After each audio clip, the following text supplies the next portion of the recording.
Bueno, hace unos instantes lo estábamos comentando con Lorena y con Danilo, lo del arranque de las clases y lo que sucede con la semana de carnaval, pero en realidad fue un tema que en Arriba Gente lo tratamos hace mucho tiempo atrás, cuando todavía parecía que hasta los propios operadores turísticos o no habían caído o no habían escuchado a las autoridades o no se habían dado cuenta de cómo venía estructurado el calendario. Con este comienzo, un 1 de marzo, que luego tiene el asueto de carnaval y que luego hace retornar en la mitad de la semana de carnaval a los jóvenes y a los niños a sus estudios. Pero se ha agregado un nuevo aparente problema, y ya lo vamos a charlar, que es el hecho de que se habla de la posibilidad de que falten docentes. Primaria dice que esto no va a ser así, pero qué mejor que recibir a Elvia Pereira, que es secretaria general de la Federación Uruguaya de Magistrados, para hablar un poco de todos estos temas. Primero que nada,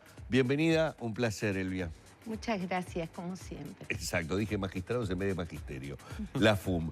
Bueno, lo primero que tenemos que preguntar, vamos a empezar por lo que fue lo último, digamos, esta alerta, esta advertencia de que estarían faltando maestros para el inicio de las clases el 1 de marzo, que digamos fue el último elemento que se agregó a una serie de controversias y de polémicas que generó la fecha de 1 de marzo como inicio de las clases. Bueno, tú lo dices muy claramente, un último elemento que se agrega, pero no es un elemento nuevo. No es un elemento para ninguno de nosotros el escuchar que son menos la cantidad de maestros que ingresan al sistema educativo primaria que los que egresan anualmente. Y dicho por las autoridades, además de constatados por el sindicato. Son alrededor de 1000 las desvinculaciones por determinadas causas, jubilaciones, las cuestiones de la vida, alejamientos para determinados tipos de ofertas laborales en otra rama, alrededor de 1000, pero los que ingresan son 700, por lo cual es muy difícil que esto matemáticamente sea poco entendible y decir vamos a comenzar marzo o estaban sobrando los maestros en otro momento. No es así. Año a año nosotros como federación le estamos alertando al Consejo de Primaria que estas situaciones van a suceder. Y cuando digo año a año, estamos hablando de esto allá desde el año 2012. No es de ahora, no es nuevo. Claro que sí, y hay que reconocerlo. Los maestros jubilados tienen la posibilidad de reintegrarse a la labor, cosa que, bueno, es voluntaria en cuanto a la decisión. Ahora, la pregunta que tenemos que hacernos, ¿es justo? ¿Es justo que llegado a una determinada edad, después de X cantidad de años de trabajo, volvamos a reintegrarnos a las actividades escolares? ¿Es justo para los niños y las niñas que van a la escuela que también tengan maestros mayores en cuanto a la edad? Está bien, el cúmulo de experiencia y capacitación, eso ayuda, pero es claro que no sería lo óptimo para todos. Es verdad y es cierto y es justo reconocer que también compañeros del norte del Río Negro pueden trasladarse a Montevideo con 2 pasajes al mes para poder volver a sus localidades y cubrir cargos en Montevideo. Y hago énfasis en 2 pasajes al mes porque en realidad esta situación no solo tiene que ver con el traslado en cuanto a distancia, tiene que ver con desarraigo, tiene que ver con una estructura familiar que se ve afectada, tiene que ver con una serie de circunstancias que la están viviendo y sufriendo los compañeros. Por eso decir en términos genéricos, faltan maestros en todo el país, no sería adecuado. Ajá. Lo adecuado sería, hay que ver las situaciones y las zonas. Las zonas más comprometidas y críticas es la zona metropolitana, Montevideo, San José, Canelones. Ahí es donde se concentran las mayores dificultades. Es ahí que ustedes dicen que no hay maestros suficientes para el comienzo de clases, como sí afirman las autoridades. Efectivamente, no hay maestros suficientes, por eso hay que recurrir a otros atajos, diría yo, que no es lo óptimo para que los niños tengan un maestro al frente de la escuela. Ahora, pero con esos atajos, ¿va a haber niños que van a quedar sin poder iniciar los cursos por falta de maestros? No, hay algo que hay que señalar y tiene que ver con que los niños de primaria no quedan sin iniciar. Pero ¿por qué no quedan? Y digo para que todo el televidente lo pueda entender, además de la mesa.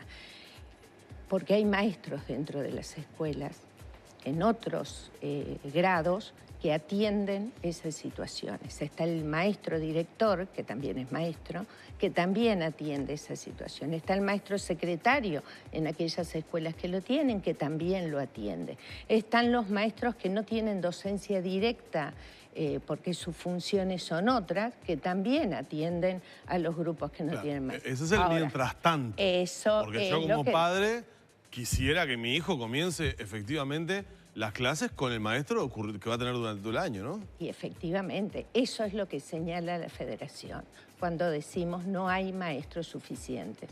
Y no lo hay. No hay maestros suficientes, no lo hay. O sea, el Uruguay todo deberíamos preguntarnos qué nos pasa, qué pasa con la función del maestro, qué pasa con el reconocimiento social de la función del maestro, que hace también que tenga que ver con la opción cuando el chico egresa de sexto año.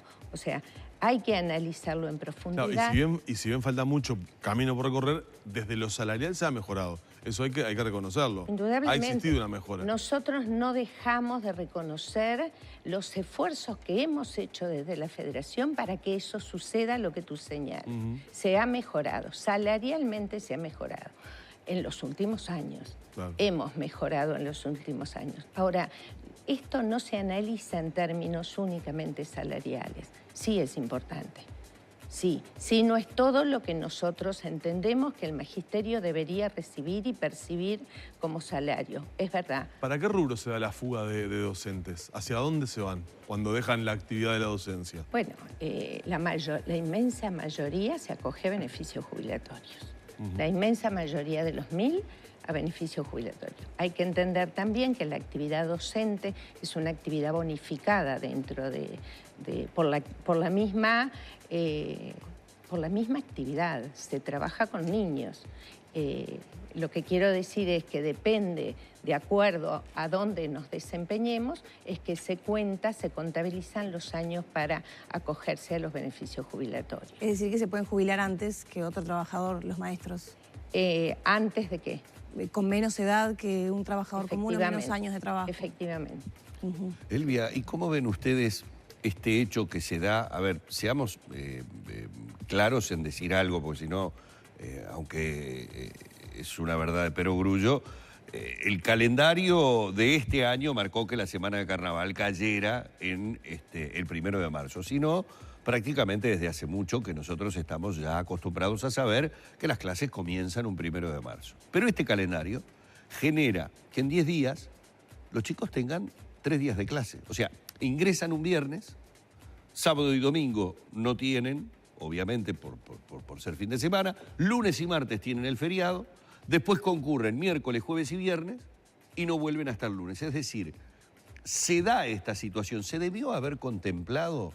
¿Podemos esperar que de repente ese viernes 1 de marzo sea baja la concurrencia debido al feriado de carnaval? ¿Cómo ven ustedes esa decisión? O si este año, por esta situación particular, debió haberse contemplado otro arranque de clases. Bueno, sobre eso hay dos cuestiones. Una, que para que todos, antes de iniciar este análisis, para que todos tengamos claros, los maestros y los funcionarios estamos dentro de las escuelas antes del 1 de marzo. Digo porque por allí capaz que alguien piensa, bueno, no, mejor empezar después. No es así. Nosotros inclusive ya estamos con elecciones de horas, en concursos, los maestros ya y los funcionarios ya estamos en las escuelas. O sea, nuestro comentario es independiente de esa situación. Esto que tú señales del 1 de marzo a nosotros nos sorprendió. Todo parecía indicar que las clases en una lógica comenzarían el día 6. Alguien puede decir, ¿y cambia mucho el 1 y el 6? No, pero además nos sorprende cuando nosotros como sindicato tomamos alguna medida de paralización de actividades 24 horas, son muy críticos, inclusive desde la administración, a señalar la discontinuidad de la actividad de los chiquilines en la clase. Entonces, ahora sorprende. El argumento se cae porque acá se colocan 4 días entre un día de clase y otro día de clase. Y cuando de repente se hace un paro, las críticas son muy fuertes de cómo estamos discontinuando, cómo se desarregla la semana, etcétera, etcétera. El 2 de enero de este año, cuando estábamos celebrando el ingreso de las auxiliares contratadas por comisiones de fomento y esa regularización de actividades, la directora general es consultada por los medios sobre este tema. La directora general Irupé Bussetti dice a varios medios, y seguramente muchos niños no van a concurrir. Y sí, el Uruguay tiene una tradición de que hay empresas que otorgan su licencia en la semana de carnaval, situaciones que se planifican en los entornos familiares de acuerdo a eso. O sea, todo parecía indicar que las clases iban a empezar en 6. No, empiezan el 1. O sea, ¿va a cambiar de fondo la educación del Uruguay empezar un 1/6? Yo creo que no. Y nosotros creemos que no. Ahora, ¿afecta la actividad laboral del maestro y del funcionario empezar el 1, empezar el 6? No. Y no. Sería mejor comenzar el 6 con el argumento de que la continuidad de los niños con el vínculo, que es después de un receso prolongado, de más de un mes y algo de no asistencia a la escuela, hubiese sido para nosotros más lógico comenzar el 6. Pero bueno, estamos en la escuela, empezaremos el 1 y recibiremos a los niños, a las familias, a las comunidades, como siempre con el mismo compromiso. Si se empezara el 25 de febrero, como hay muchos privados que con esta disposición han decidido, por ejemplo, comenzar antes, ¿sería lo mismo?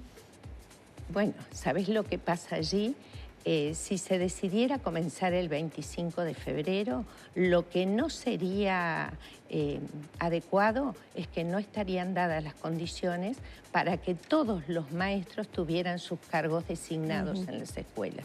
Entonces le agregaríamos otro problema, que no tiene que ver con que empiecen antes o empiecen después los niños, porque en este momento se están eligiendo los cargos y cubriendo todos los cargos del país. Y esto que puede sonar un tanto simple y sencillo, no lo es.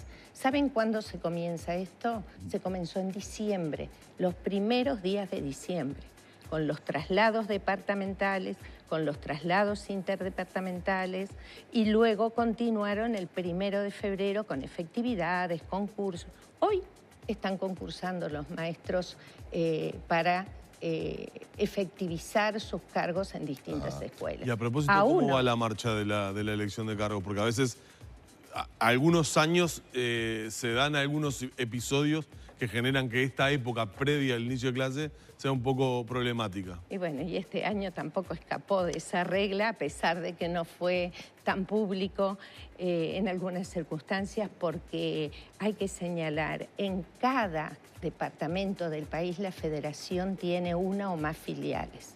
Esas filiales están al frente de cada una de las instancias de elecciones de cargo, acompañando, asesorando. Capaz que alguno dice interrumpiendo, sí, ¿por qué no? Interrumpiendo en aquellas circunstancias en que no se están dando de forma adecuada.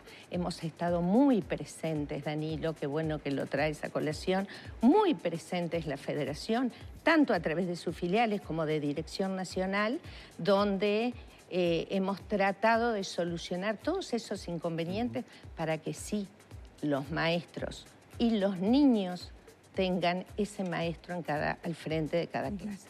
Pero no por eso vamos a dejar de señalar las dificultades. Hubo cambios en las reglamentaciones, mucho cambio que a fin de año fue muy polémico y muy analizado por la Federación. Hemos trabajado intensamente de adentro con el Consejo de Primaria para que las cosas se resuelvan previo al inicio de clases.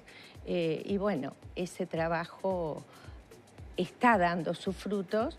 Y bueno, hay mucho para solucionar, no hay que perder de vista, son 340.000 niños adentro de las escuelas. La ANEP es la empresa estatal mayor en cantidad de población, por decir, de trabajadores del país, por lo cual no es sencillo hablarlo en términos de 1 más 1.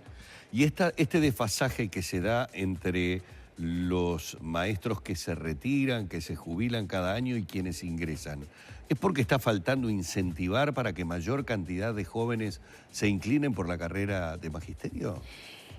Bueno, es un análisis que hay que hacerlo en profundidad, porque si fuera esa únicamente la variable, ¿cómo nos explicaríamos que al norte del Río Negro hay muchos maestros que no pueden desempeñarse profesionalmente? Claramente sobran. Por eso vienen algunos al área metropolitana. O sea, si esa fuese únicamente la variable, no explicaría esta situación demográfica, por decir de alguna manera, del Uruguay. Pienso que hay muchas variables que hay que analizarlas. Sí está el reconocimiento social, y eso a nivel de todo el Uruguay, que hay que pensarlo y hay que tomarlo en cuenta y hay que analizarlo. No para volver a aquello de la maestra segunda mamá, capaz que no en esa envergadura, pero sí en su justa medida y en su justa dimensión. Y eso lo hacen en las comunidades más cercanas a las escuelas, pero luego cuando se ve el conjunto eso no se ve, o eso no se siente de la misma manera. Eso por un lado. Por otro lado también está la oferta laboral. La oferta laboral es algo que también determina la decisión de los chicos de secundaria en 6º año cuando deciden qué carrera continuar. También está, bueno, el tema salarial lo ubicaba Danilo. También, ¿por qué no? Hemos aumentado, sí. Hemos crecido, sí. Pero aún tenemos diferencias. Aún las tenemos y las mantenemos. Por lo cual es un tema, una dimensión que también hay que analizarla. También está el tema de cuáles son las exigencias profesionales que no, sin ánimo de comparar con ninguna otra profesión, pero sí la del docente, de una permanente profesionalización. Y cuando digo permanente es real, y voy a poner nada más que un ejemplo. 8 de enero de este 2019, una de las compañeras, la directora de la revista, de nuestra revista Quehacer Educativo, que nosotros ya presentamos en algún momento con ustedes, me llama y me dice: Elvia, démelo 8 de enero. ¿Se acuerdan que llovía muchísimo? Pero hacía mucho calor. 8 de enero, compañeros, nos convocan para ir a dar una charla para este concurso. Les digo, ¿habrá gente interesada un 8 de enero para estar en eso? Si hay, allá estamos. Y créanme, estuvimos y había más de 100 compañeras y compañeros en esa charla de concurso que era de orientación para poder concursar. Había más de 100. O sea que todo eso hace indicar que también en lugares como en Cerro Largo, en Artigas, en Rivera, después estuvimos en Paysandú, digo, eso continuó, no fue una cosa que empezó y terminó ahí. Pero digo, un 8 de enero nos sorprendió, realmente, y está bueno decirlo. Y allí estaban, con el compromiso, con el estudio, con la camiseta puesta, y bueno, y allí estaban. Elvia, perdón, tenemos que ir cerrando ya la nota, pero no quiero dejar pasar para preguntarte lo que publicaba en la jornada de hoy El País respecto al tema de las asignaciones familiares, el recorte de esa prestación en función del presentismo de los niños, sí o no, en las aulas, en los centros educativos. Dice que solamente 2% de quienes se les cortó la asignación familiar porque no están asistiendo a clases, regresó. ¿Eso lo notan ustedes? ¿Este dato, este número, lo ven? Hay que partir de la base de que la asistencia a la escuela no es responsabilidad de los niños, es responsabilidad de nosotros los adultos. Y me coloco en el lugar de madre y también es responsabilidad del adulto y no del niño. Cuando ese artículo señala, habla en general de toda la ANEP, o sea que no está hablando únicamente de primaria, y si estoy equivocada me dicen, de primaria y secundaria. O sea, hay que mirarlo en términos de subsistemas también. Que no debería haber ningún estudiante que no tuviera la posibilidad de continuar sus estudios, sería la base y es lo ideal para que un sistema educativo funcione, para que un país que se cree que quiere una determinada educación para sus habitantes tenga garantizado, por lo cual buscar los mecanismos para que esos niños, esos jóvenes, esos adolescentes continúen en su trayectoria educativa debería ser una de las banderas fundamentales, debería serlo. Si es a través del recorte de asignaciones presupuestales, de familiares u otro, bueno, hay que buscar todos los... Parece ser que no es estímulo el recorte, ¿no? Porque si solamente el 2% a quienes le recortaron el aporte retornan, no parece ser un estímulo, ¿no? Miren, hay que buscar todos. En primaria nosotros tenemos a través del programa Gurí una alerta. Digo, hago así porque es a través de la computadora, ¿no? Te dice, este chico una no está alerta que le dice al maestro que ese niño, no es que te tenga que decir la alerta, porque mirás la clase y te das cuenta, ¿no? Pero el maestro tiene el protocolo, además nos dice, no de ahora, ya que lo tenemos del magisterio, llamas a la familia. Claro. Lo primero que haces es llamar a la familia a ver qué pasa con ese niño que está. Y después haces el seguimiento. Hasta comisión de fomento, el reglamento de comisión de fomento tiene entre sus cometidos el de acercarse a las comunidades, a las familias, a ver qué pasa con los niños que no están asistiendo. O sea, ese seguimiento en ese seguimiento tenemos que estar involucrados todos. Las familias, los padres, pero también la comisión de fomento, también el otro papá que ve que el amigo de su hijo no está yendo por X causa. Digo, a las familias, a todas nos pueden suceder cosas que hagan que esa continuidad no siga, no sea tal. Pero hay un elemento fundamental y que es la valoración que tenemos que hacer las familias de la educación de nuestros hijos. ¿Cuánto queremos que nuestros hijos estén educados y hasta dónde? Y bueno, es por ahí. Esa es nuestra responsabilidad. Bueno, hemos estado dialogando estos minutos en la mañana de Arriba Gente con Elvia Pereira, secretaria general de la Federación Uruguaya de Magisterio, a quien le agradecemos mucho estos minutos en Arriba Gente. La agradecida soy yo y es un gusto. Buen día. Vamos cerrando por aquí la entrevista con Elvia Pereira.